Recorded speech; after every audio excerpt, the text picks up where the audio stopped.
All right, buckle up, because today we're diving into the world of virtual sailing in Second Life. And not just any virtual sailing. We're talking realistic, wind in your hair, sun on your face kind of sailing. You got it. We're talking about the Hunter H125 Sailboat, and let me tell you, this thing is more than just a pretty pixelated hull. Oh, absolutely. And get this, it even comes in racing and cruising models. Okay, so they mean business. They're catering to serious virtual sailors here. You've got their in-world description and FAQs pulled up, ready to break down what makes this thing tick. First thing that jumps out is described as ultra mesh, which honestly I've never heard of. Yeah, it sounds pretty high-tech, right? But we'll circle back to that ultra mesh mystery in a bit. First, I want to talk about this GLW wind engine they're using. Now, this is where it gets interesting. All right, lay it on me. What's so special about this engine? Does it, like, download real-time weather reports or something? It's almost as cool as that. So in most virtual worlds, wind is just kind of there, decorative, But the GLW wind engine actually simulates realistic wind physics within Second Life. Whoa, hold on. You're saying this boat is responding to actual simulated wind, not just whatever Second Life throws at it. You got it. That's how they get that realistic movement, how it actually sails. It's responding to forces like a real sailboat would. And if that wasn't enough... Wait, there's more? Oh, yeah. It also comes with a separate Hunter electric sail drive engine for when you want to motor along, if the virtual wind dies down. Okay, so you've got options. That's cool. Is that a common thing for Second Life sailboats, though? I've got to be honest, my Second Life knowledge is a little rusty. Not really. Most of the time you get one or the other, which again tells me these developers are going for authenticity. They even use something called link set data, or LSD, to make sure the boat moves smoothly, even if there's lag in Second Life. Okay, hold up. LSD. As in... No, not that kind of LSD. It stands for link set data. Don't worry, no hallucinations here. Okay, good to know. But seriously, how smooth are we talking? For those of us who might be picturing, like, those old clunky computer games, what does this actually look like for the user? Imagine your internet acting up, making everything stutter and jump. Now, imagine that not happening to your sailboat.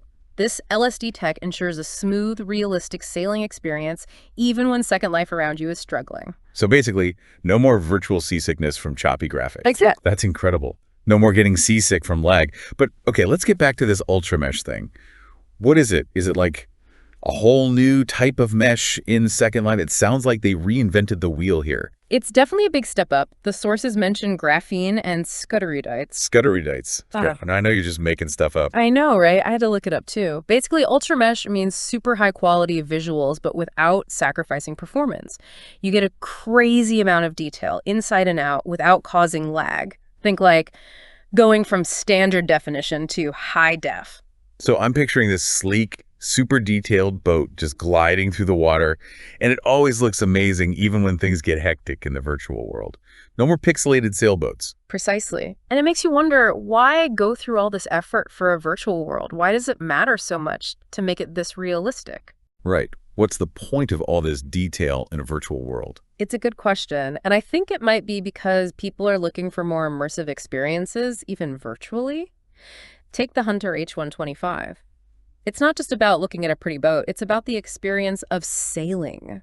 Maybe you want the challenge of navigating realistic wind and water, or maybe you just want to chill with friends on a virtual yacht. That actually sounds really nice. And the fact that there are both racing and cruising models of this boat means they're aiming for different experiences, right? Exactly. It makes you wonder what other real-life experiences could be brought into these virtual worlds with this level of realism. Okay, so we've got a good idea of the tech behind this boat. It looks stunning, sails realistically, and they even made different versions for different kinds of sailors. But let's dig into those differences a bit more. What sets the racing and cruising models apart, besides the obvious? Well, the racing one is all about speed, think sleek lines, quick turns. The cruising model, on the other hand, that's for comfort and hanging out. They even have these adjustable av-sitter poses. Hold up, back up. Adjustable poses. So you can have your avatar like kick back and relax on deck. Tell me more about this, because that's a game changer. It's pretty cool. Instead of everyone standing around awkwardly on deck, you can customize your poses to make it feel more natural, more like a real hangout. It's those little details that really elevate the experience. It makes it feel more like you're actually there. For sure. And it gets even better. If you're into customizing things, you can even add more poses if you know how to use the app sitter system. So you're not just customizing the boat itself, you're customizing how you hang out with your friends on it. That's awesome. It really is. And all these details, the ultra mesh, the realistic wind and physics, even those customizable poses, shows how much care they put into this. They could have just slapped together a basic sailboat, but they went above and beyond. Yeah, they definitely went all out.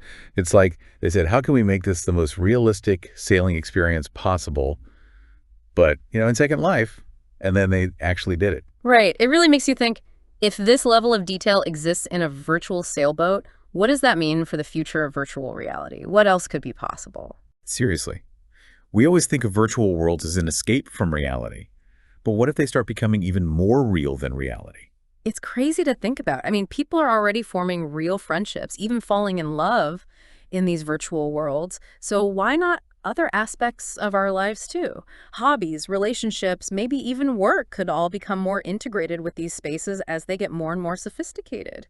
And if a virtual sailboat can actually kind of capture that feeling of being out on the water, the wind in your hair, imagine what other sensations, what other experiences they could recreate with this level of detail. Makes you wonder what else is out there, right? What the future holds for these virtual spaces and how they're going to blend with our real lives.